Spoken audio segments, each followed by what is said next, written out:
On one occasion, when Mother Teresa was addressing the poverty of the West, she said, "The greatest disease in the West today is not TB or leprosy.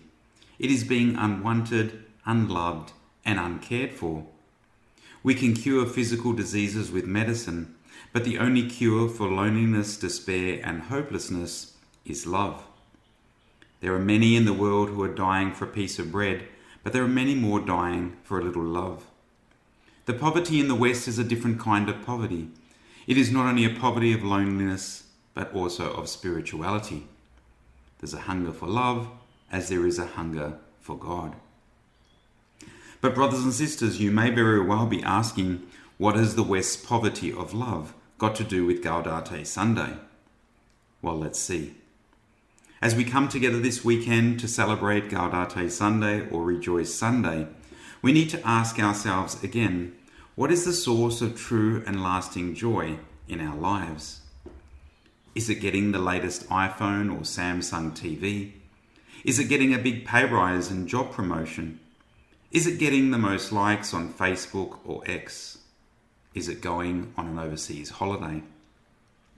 I suspect that though at various times in our lives these very things have brought us some happiness, they failed to bring us a joy that truly lasted.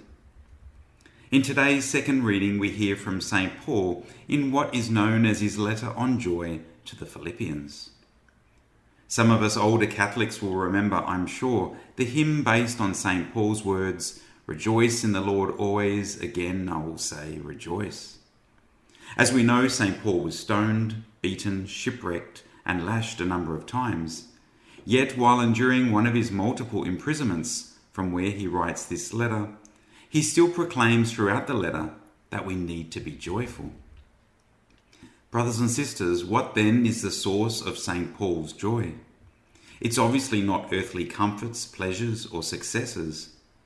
No, his joy is founded and based on being truly loved by God and loving God in return, which he demonstrated through his service and suffering for his neighbour.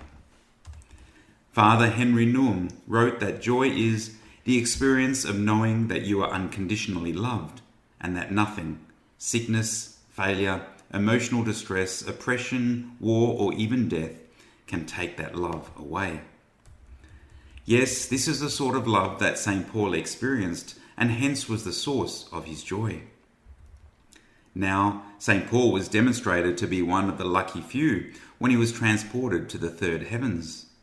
He probably got to see God face to face while still in this earthly life.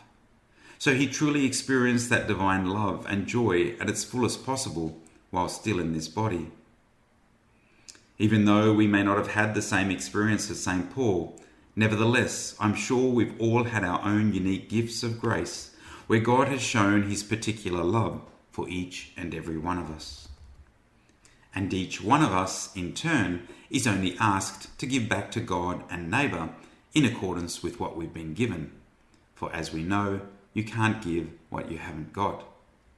Irrespective of what we are individually given and called to, we are each loved unconditionally, for as the prophet Zephaniah tells us in the first reading, "He will exult with joy over you. He will renew you by his love. He will dance with shouts of joy for you as on a day of festival." Brothers and sisters, is there anyone in your life that loves you as much as this? Reading these words of the prophet Zephaniah, it seems as though our Lord is drunk in love with us. And if he truly is, as the prophets and apostles tell us, how can we not be joyful every day, even the darkest ones? Having received that unconditional love, the next question should be, what must we do in response to this greatest of gifts? As the disciples of St. John the Baptist asked of John in the Gospel, we need to ask the same question. What must we do? Though there is a multitude of possible responses, God answers that question most succinctly through the prophet Micah when he calls us to act justly, love tenderly, and walk humbly with our God. Brothers and sisters, if we do this, then we will become signs of God's loving presence in the world. Like Mother Teresa's nuns who've gone out to the ends of the world sharing that love, we too can bring that love and its corresponding joy to the spiritually poor and unloved in our community, especially the homeless, the drug affected, the imprisoned, the sick and the lonely.